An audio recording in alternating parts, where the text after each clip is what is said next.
Hello everyone. I've decided to do a video of a recipe that I made up myself because some people have said about cooking on a narrowboat. How do you do it? How easy is it? And basically it's just like cooking at home really. I mean a decent narrowboat has all the things that you would need, like a hob, oven, grill, things like that. And one of our friends, or Cindy's friends, she was a neighbour and a dog walking buddy. In fact, she was brilliant. She would walk everybody else's dogs in the village we lived in. Those elder people that were unable to walk their dogs, she would walk them. And I think as a result of that, she's ended up adopting 2 of them that she currently has. But she said, you know, let's see some of your cooking, because she knows that I'm passionate about cooking. I'm not a chef. I'm not trained or anything. I've just played around and experimented throughout my life. And this is one of the recipes that I came up with probably about 15-20 years ago, when there was very little in the cupboard, and I thought, what can I make? And I started experimenting, and it has changed slightly from the first effort, but this is how we like it. And I thought I would just do, while we're moored up in Birmingham, I would do a cooking video. So the ingredients I'm going to be using are peppers, garlic. Now normally we'd use a bulb of garlic, but obviously being on a boat we buy the lazy garlic simply because it keeps in the cupboard. We did manage to get hold of some ginger, some chicken, and over here we'll be using some spices, and we're going to be using some chili powder, we're going to be using fennel seeds, and some turmeric powder. So and also just up here we're going to be using some vegetable oil, but any oil you can use really. I wouldn't advise using virgin olive oil, or because that would taste and affect the taste, but it's not an extortionately spicy dish. We don't like it spicy and hot. We just like it enjoyable really, just tasty and not too hot to eat, where it burns your mouth. And there's some butter there, but we're going to be doing some rice with it, so I thought I would show you how I make the rice, not how to make rice. I'm not trying to teach anybody how to cook. I'm just showing you the method that I use for this dish, and I call it, believe it or not, garlic and ginger chicken with peppers. So original, isn't it? I couldn't think of anything better to call it. So let's make a start. So there's Cindy and Toffee, although Toffee doesn't eat this, but Cindy's eagerly waiting. She quite enjoys this dish, don't you, sweetheart? I love it. And she's playing around editing some video. In fact, she's editing the video of our trip here to Birmingham, and also there's a trip through the Harecastle Tunnel. But I've put online just this morning the full journey through the Harecastle Tunnel that was unedited, and we're just going to edit it and do a bit of voiceover with it, and also our journey there and thereafter. So we'll be doing that. Obviously Toffee's like totally hacked off with being on camera, so she's moved, but we'll make a start. So the first thing I'm going to do is move these bits out of the way for now, and I'm going to cut the ginger. So I've used a lot of ginger. This is like 200 and I think 83 grams. You don't have to use this much, but we love the taste of the ginger and the garlic, so we do use quite a lot of it. But you can kind of mess around with this to taste. What I'm going to do with this is just try and get this skin off.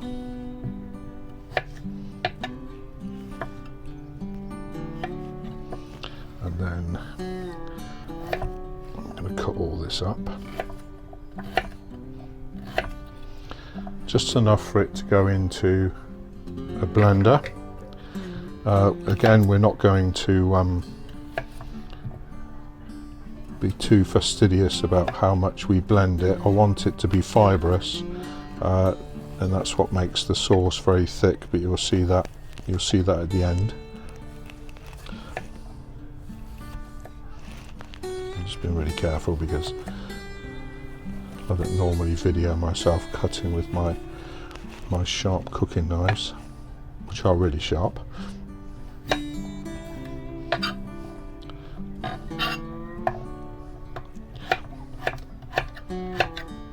So just roughly chopping. And like I say, the whole 283 grams we're using.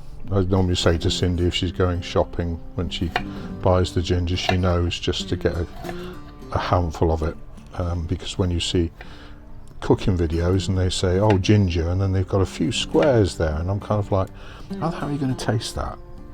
And I find that when you just use a few pieces of ginger, you don't tend to get, well, I don't anyway, it's probably my taste buds because I'm so used to eating it like this, but use as much of it as we can.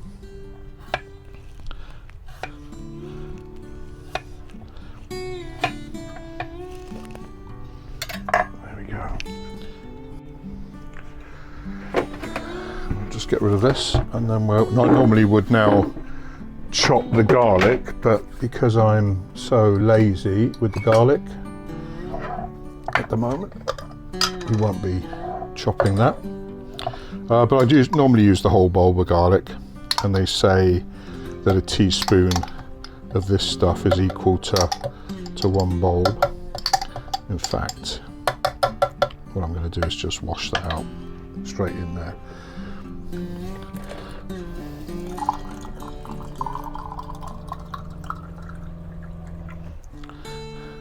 And yes, I don't know whether that was actually on camera, but I am using the water from the tap. We've actually had a water filter system fitted that we're doing a video on, because we are actually cooking and eating, drinking with canal water, and we use canal water to fill our tanks, so we don't visit a water point. We tend to just draw it from the canal and purify it on the boat, which is done instantly. But we are going to do a video with that, because I know that's kind of, some people are not sure about it. We personally love it, and the water tastes great, and the water is pure, it's been tested. But we'll do it, like I say, a separate video on that, because that's really interesting. And if any of you are interested in the water filter system, please subscribe, and you'll be notified when that video comes on very soon. But I'm just in the final edits of it, but it will be online very soon. So just washed out the garlic jug of the excess garlic and put that in. We are going to be using water anyway, so I've used it to wash that pot out. And I also have got mild chili powder that's going in next. We're going to put 2 or 3 teaspoons of mild chili powder, if I can get it to come out. There we go. Because we like the taste, but we don't want major direct heat. If you want it hotter, obviously use hotter chili powder, but I put in 3 teaspoons there. What I will do is I'll summarize this in the description so you get an idea, and I'll kind of guesstimate the amounts that I use, because I tend to just throw it in, to be honest with you. And now I'm going to be using turmeric, and I'm going to be putting actually there's not much left after 2 teaspoons, but 2 teaspoons normally, but there's probably 2.5 in there, so I may as well finish that up of turmeric, and then some salt and pepper.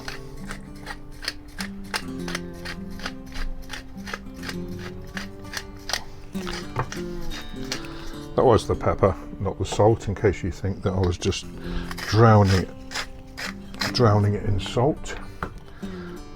And we'll pop the lid on that.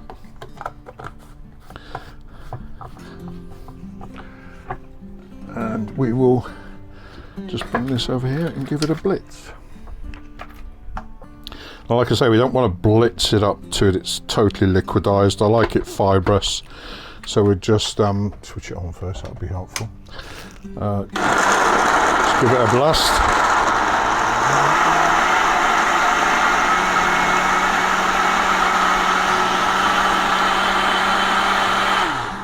Just really to chop the lumps of ginger up, because I mean, I enjoy it, but you don't really want lumps of ginger in there. It won't give you that that consistency of the sauce afterwards, if that's what you do. Okay, so I've just moved the camera onto the pan, which has the vegetable oil in. Probably 2 to 3 tablespoons of vegetable oil, but I tend to guess it, but I would say 2 to 3 tablespoons, and I'll just put that onto a medium to high heat. And I'll get the fennel seeds ready. Now, things with the fennel seeds, what I tend to do, I've just learnt this from experience really, that if you toast or fry the fennel seeds too much, they become very bitter. So what I tend to do is, like I say, I would say three teaspoons of fennel seeds, but we use quite a lot. Gives it that slight aniseedy taste, which I kind of quite enjoy. And I sprinkle those in and wait for those to start to sizzle, and then I add some more so I don't burn the whole lot. So we're just going to wait now until that comes up to a sizzling temperature. Let's clear the decks a bit while we're doing that.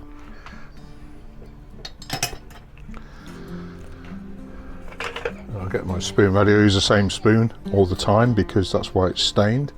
And I also use the liquidizer. This liquidizer is dedicated to this dish because it does stain and it does smell. You can smell the garlic and the ginger even when it's washed, so you don't really want to be doing your banana smoothie for breakfast after you've been cooking this. So we dedicate this, although it's a smooth Kenwood smoothie to go blender, we just dedicate it to this dish, but we have it a lot, so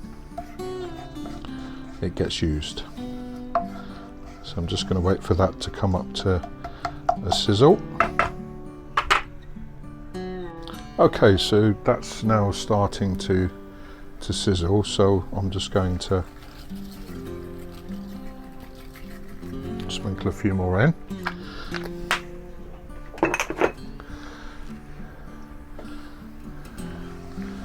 Just let the oils and the seeds come out. I love fennel. Well, I love fennel seeds. I'm not sure I actually like fennel that much, but don't cook with it that often, to be honest, if at all. But fennel seeds I really do enjoy.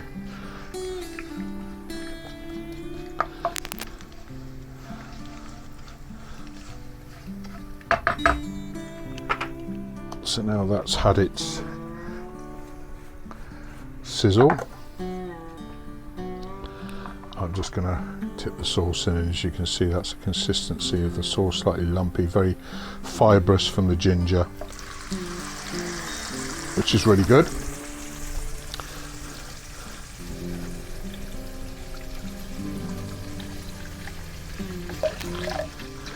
I'm just rinsing the pot out with a bit of water. I'll probably use about a pint of water, but I think it doesn't really matter as long as you've got that kind of thick consistency. Depending on how much you do, if you're cooking for one, you'll be mixing less of it. But you will see that I will boil or simmer this water down, because before the chicken goes in, this has to be quite thick, because the chicken will release its own liquid. And then it overcooks the chicken by the time you've got the dish to the consistency of the sauce that you want. So we just leave that to come to the simmer.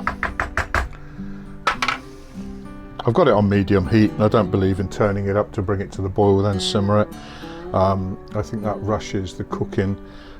Just let the medium heat bring it to a simmer. So as you can see, that's simmering nicely, so I've turned the heat down, and I've turned the heat down to low just to let that simmer. And while that's simmering, we can chop the peppers. So use whatever colour peppers you like. We don't particularly like green peppers, they're raw. Obviously they don't say they're raw, but they will ripen to yellow, orange and red, so we tend to try and buy the peppers that are ripening to yellows, oranges and reds, really. But they're 3 peppers anyway, 3 large peppers go in the dish that we've measured out. it's this stuff. And just roughly cut the peppers.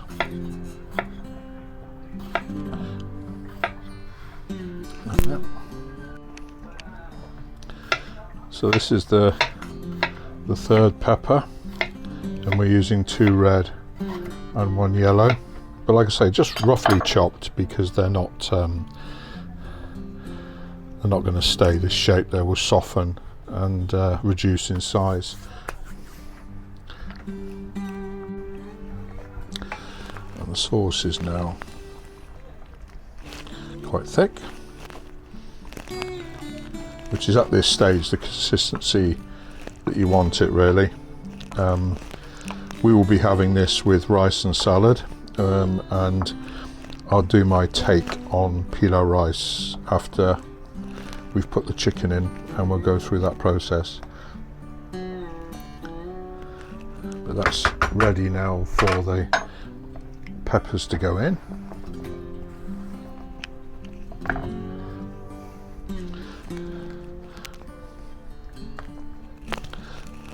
Smells great. Well, I say it smells great, but I mean, you know, people will want to cook this wherever, I guess, but we cooked it at home, and we've cooked it at home in the house. I say home, the boat's our home now, and although we're cooking it on the boat, we did cook this in our house for many years before we came to the boat cooking it. So it does smell, and it does stink the house out, but the smell is lovely. You've got that ginger and that garlic coming out, and it does really smell good. Normally by this time Cindy's saying, oh, that smells good, but she's keeping her mouth shut simply because I'm videoing. She's grinning her head off over there. But we're just now going to turn the heat up slightly and just let that do its thing, simmering away for probably about another 10 minutes. I should have said that the wine is optional, but a damn good idea in my opinion. I love to have a glass of wine when I'm cooking. I don't know why, I just don't drink it afterwards or after I've eaten. I just love it while I'm cooking, a bit like Keith Floyd, but probably not in the same volume as he did. But we're now going to just cut the chicken. This is the weight, I don't know. 640 grams of chicken thighs, filleted and skinned. When I started this dish, when I first kind of invented it, if you like, I used chicken breast, which is great. It's great with chicken breast, but I've realised that the thigh meat is just such a lovely succulent taste, and when it cooks, it doesn't dry out like breast can. So if you cook it for a long period of time, breast can dry out. And we've just started using thighs, and just love it with thighs, and they just stay moist when you do cook for a while. And I just think it's just a underestimated piece of meat, chicken thigh. But just roughly cut it, because it will, like I say, shrink up the same as the peppers when it cooks. But you just want it to be kind of sizes that you could eat off your fork, because that's the idea with this kind of dish. I suppose it's an Indian type dish. It's, like I say, I've not marked it as Indian, but you know, you eat it with a fork or a spoon and with the rice, and you don't have to cut, and we cut the salad so you don't have to do that, and it just makes it easy and lazy to eat, really. Okay, so I've washed my hands from the chicken, and as you can see, the sauce and the peppers just softening and thickening, and we'll just let that go a little bit more before we add the chicken. But if you just keep it on a medium to low heat, you can't rush this dish, so medium to low heat, just giving it a stir every so often.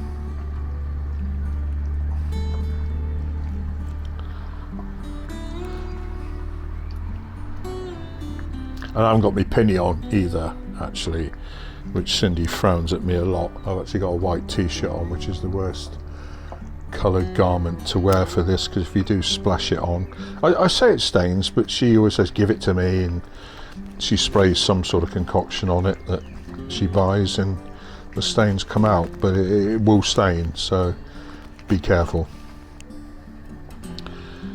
Don't do it in your wedding dress or your white suit. Like I own a white suit and I don't wear the wedding dress anymore, allegedly.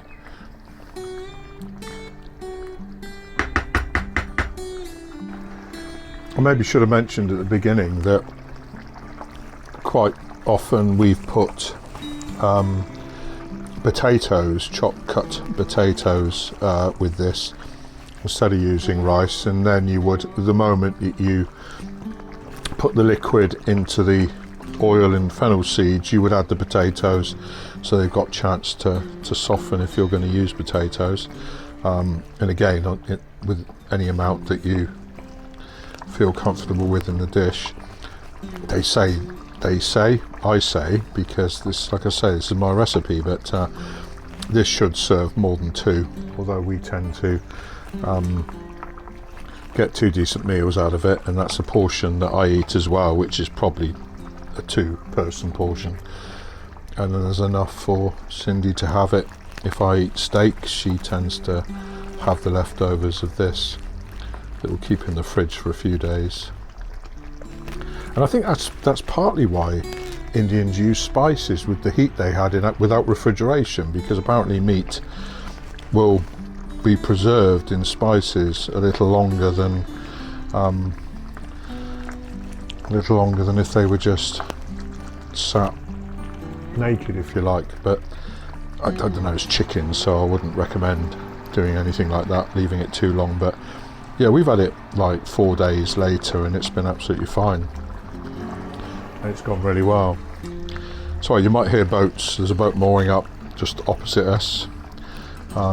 We're currently moored in Birmingham. It's been excellent. We're going to do a video on that because it's Saturday today, and Ozzy Osbourne's Black Sabbath are playing their final gig at Aston Villa Stadium, and with Metallica and a number of other heavy metal bands, and we didn't get tickets for it because we didn't think we were going to be in this area, but the hype in this place at the moment, because of that, we've met so many people, and I'm going to do a separate video on that because I've had some chats on video with a number of fans that are, honestly, it's just been brilliant walking around the city, listening to the hype and excitement. And we've been to Black Sabbath Bridge, which there's a bridge dedicated over the canal, dedicated to Black Sabbath, called the Black Sabbath Bridge. And last night when we went out to a food fair in the city, there was a queue, and it was probably, I wouldn't exaggerate if I said it was half a mile long, just waiting to have their photograph sat on the bench by the bridge. And the bench also has these cutouts of the group, the Black Sabbath group, that you can sit next to. And we went the night before, which was very quiet, and had our photograph on there, which we're going to incorporate as part of the video. There's also a exhibition for Ozzy Osbourne at the Art Gallery in Birmingham, and I went to that as well and had a look, and that was absolutely fantastic. And again, loads of fans there, but it's really got busy last night because the show is tonight, and I just think it's going to be amazing. And I love the city. It's the first time we've really been into the centre of Birmingham. I mean, I've been, when I was working, I came here for meetings and other bits, but that was normally the outskirts or a part of Birmingham that didn't bring me into the centre. But there's a sign up saying they spent something like £1.3 billion developing the centre of Birmingham, and you've got this old and modern mixture of buildings. So if you get the opportunity, watch that video, because we feel like we're on holiday coming here. It's been absolutely excellent, and I've fallen in love with the place, I really have. and the people are just wonderful, and the cultures are amazing. The food fair was great. There was all these different kinds of foods you can eat at the food fair. Toffee wasn't too keen on the crowd, so we didn't spend long there, but the city we've fallen in love with. It's just absolutely amazing, and we love it. So that's been simmering now for probably 15 minutes, and I'm not doing it by time but more by sight, because I just want a bit more of that liquid to evaporate, which it has. And that's the kind of, I'm moving it around like this just to try and give you an idea. That's kind of the consistency you're looking for. And I've always wondered, I don't wonder now, but when I was younger I used to wonder, how do Indian dishes get that thick sauce when we would be adding corn flour and other bits and pieces to it to get it to thicken up? But it's actually just using the real ingredients, like this is thickened just purely because of the ginger root and the amount we've used, but because it's so fibrous, it's given that real consistency to the sauce that we like. We often have this with jacket potato, baked potato, and if we do have it with that, I might let the sauce become a bit thinner, or not become a bit thinner, but actually serve it before it thickens too much, just so it soaks into the baked potato. And we have that with onion and lettuce, iceberg lettuce and cucumber, and that's lovely too. So now it's ready for the chicken. So I'm just gonna pop that in. And like I say, it's medium to low heat. The reason I don't turn it up any higher is because the sauce is quite thick, it will spit and pop, and that's when it starts getting on the floor and staining your clothes. So I just tend to probably leave this now for between half an hour to an hour. It's probably best that I just let it go and tell you how long it's been cooking for, because again we do it by sight, but we just leave that now to cook through, let the chicken cook, and the chicken will release its own juices and they need to also evaporate away. So rather than put it on a high heat and cremate it, I'm just going to let it do it gently so the sauce doesn't spit. So again, medium to low heat, and that will spit a bit more, I think, or simmer a bit more when the chicken comes up to temperature and starts to cook. And then we'll do the rice, but we'll wait for it to be almost ready before we do the rice, because that doesn't take long at all.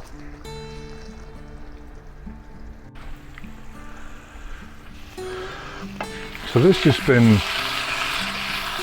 you can hear by the sizzling now that this has been going for about 35 minutes. I've been stirring it every 5 to 10 minutes, which is really important actually, because regardless of the non-stick pan, it can catch, and you don't want the chicken to catch on the bottom, because any burnt bits of the chicken will affect the taste. So just try your best to keep stirring, and it's kind of standing over it, drinking wine basically, waiting for it to get to this consistency so we can now start the rice.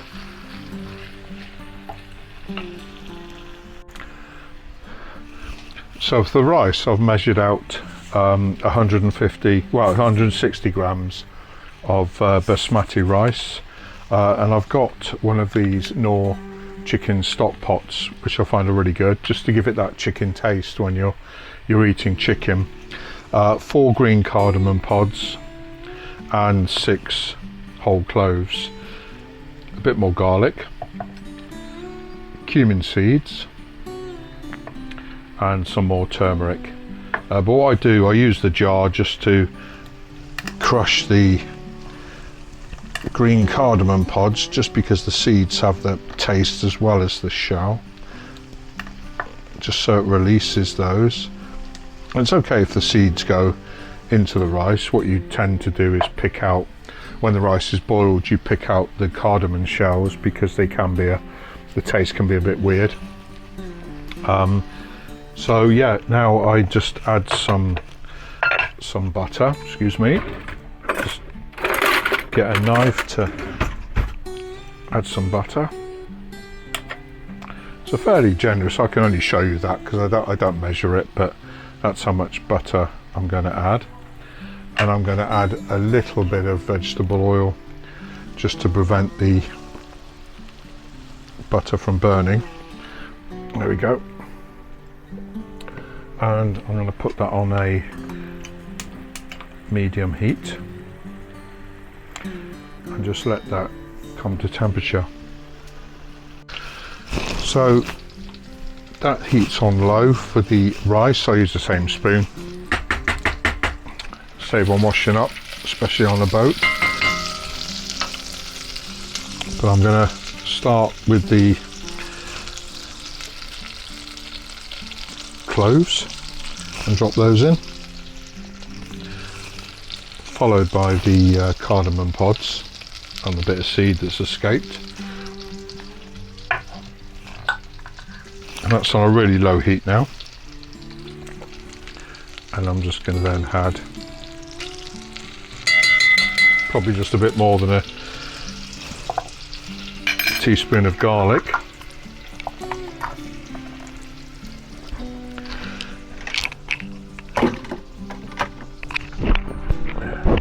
Just going to let that cook through a little bit. Don't want it to burn, which is really important, but just to allow it to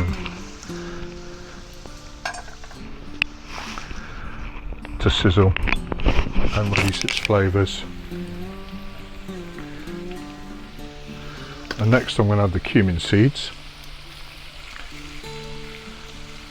There's probably I'd say add a teaspoon of cumin seeds, test it first, see how you find it.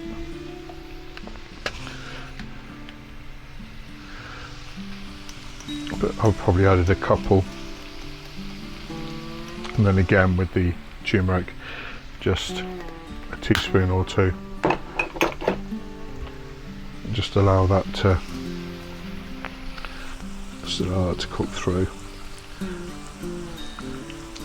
Release its flavour. It's only just allowing it to release its flavours really, but I think it's really important that you allow that, because once we add the water I think it will not release the flavours as much. So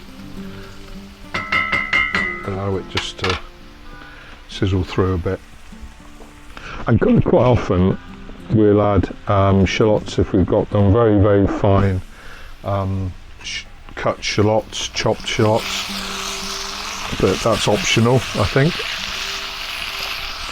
I mean, the recipe that I followed originally for the pilau rice was a recipe by somebody else, but I just played around with it and found that adding more cumin seeds and not adding these shallots tasted better for us. But if we have got shallots and they're sat there doing nothing, they won't be wasted. I'm just stirring the chicken while I'm waiting, but like I say, using the same spoon is really not an issue. But allow that to, and then the chicken stock, the North stock pots I love anyway. I always use them for my gravy. Obviously I used to make my own chicken stock, beef or pork or whatever, lamb, but with being on a boat we haven't got the fridge or freezer space to make stock ahead of time, so I just use these stock pots. I think they're brilliant. I love the taste of them. And in fact, when we have beef and Yorkshire pudding, which we've got tomorrow actually, I'll use 2 beef Knorr pots in my gravy. I try and make enough gravy for just the meal, but quite often we are fitting that in the freezer if there's some left over, because it is just too good to waste. So just stir that round and let that stock pot dissolve a little bit. I mean, that's a separate smell coming from, I mean, chicken smells great, but the separate smell from this rice dish is quite incredible. There's a lot of party boats going past. They have narrow boats that are totally open at the bow for like 6 or 8 feet, and then this kind of glass area, and then a bar at the end at the stern. And there's been 3 or 4 of them going up and down every afternoon and evening. It must be quite a thing. But if you are thinking of narrowboating and testing it, maybe go on a party boat, because they look a lot of fun. They play music and they just seem to just have a great time as they pass us. And as I say, great people, and everybody's happy when they're on a boat. They say it's the fastest way to slow down, and it certainly is. It's the best way to have a good time. We received a message just now, actually, from, who was the message from, sweetheart?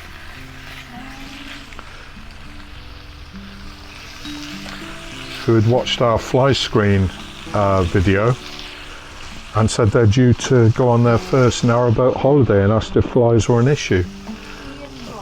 Ian Ross?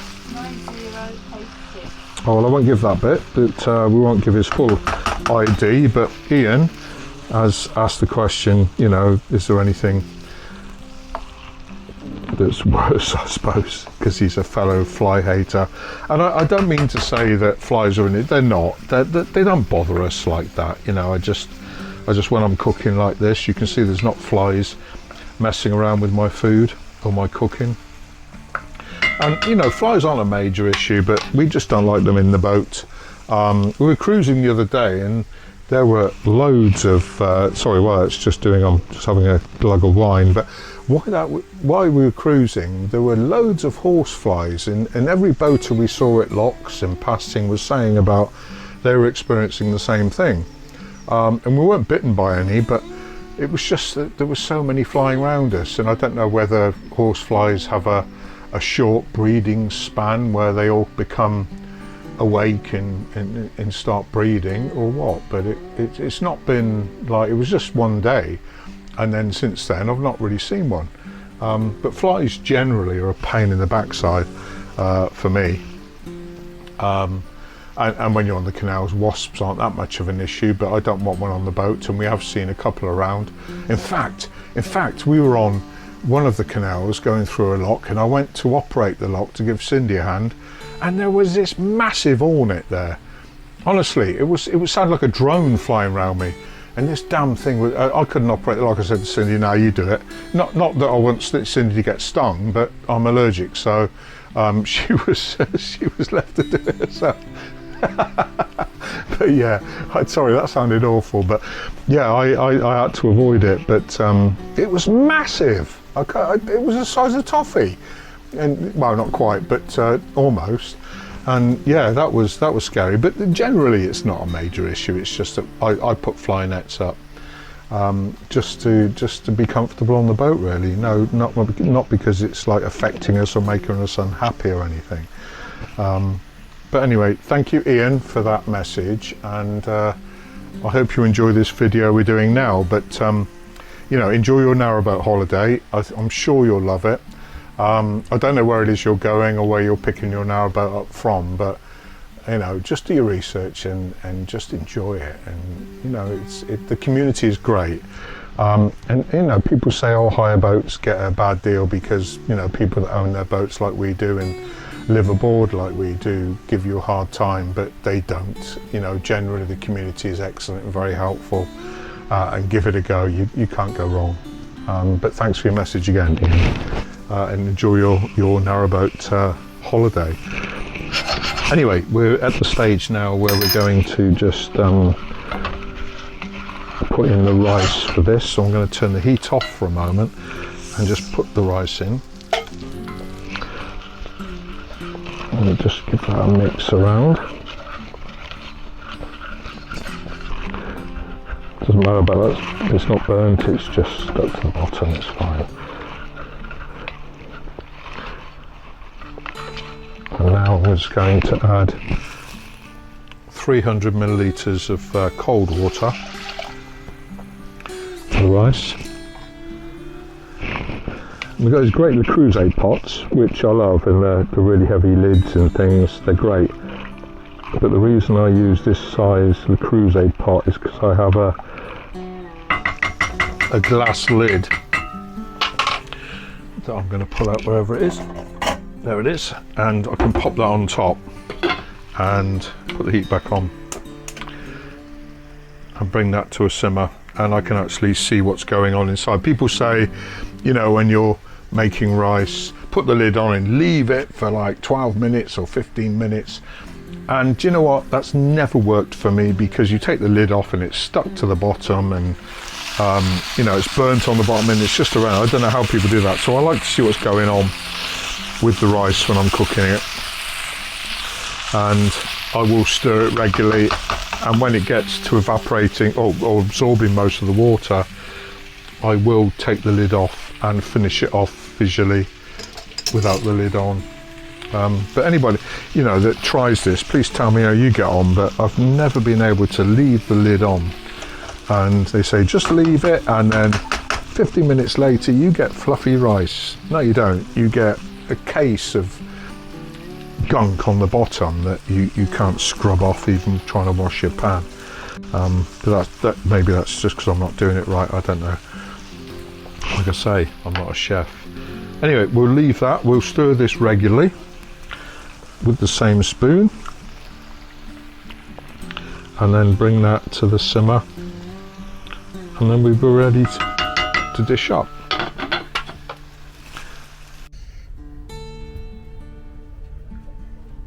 So this has been going for about 10-15 minutes, 10-12 minutes maybe.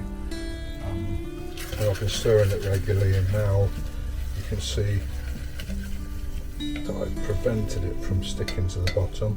In fact, it nearly did then, didn't it? But I'll just leave that to finish off. And while we're at that stage, I tend to lift the cardamoms out and the cloves if I see them. I don't worry too much about the cloves, because they tend to soften and not be as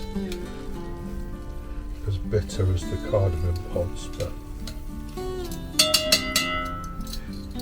it's fine. Cinder's quite happy to pick them out if she finds one, but if they're there, pick them out and save the hassle, because not everybody likes them. I would say don't like them. They don't like chewing on them.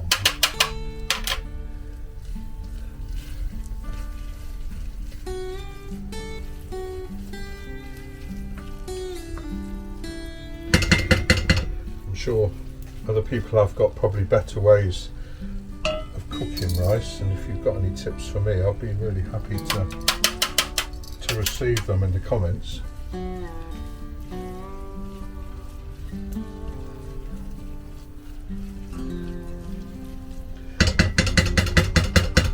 Okay, there's one cardamom shell loitering there somewhere, but we're all good. So now we're very near ready to dish up. So, here we go. Ready to dish up.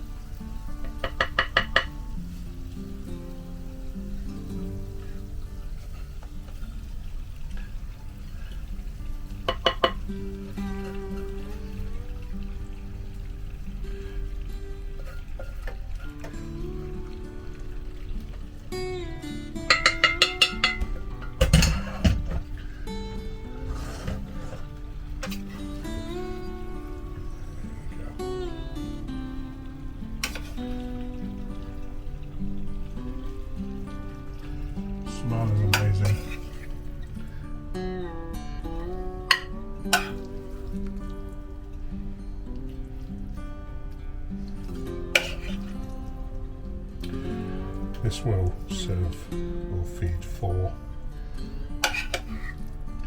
but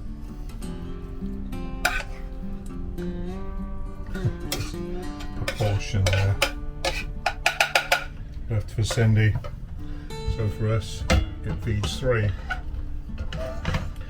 So that's it. That is our garlic and ginger chicken served with pilau rice and salad.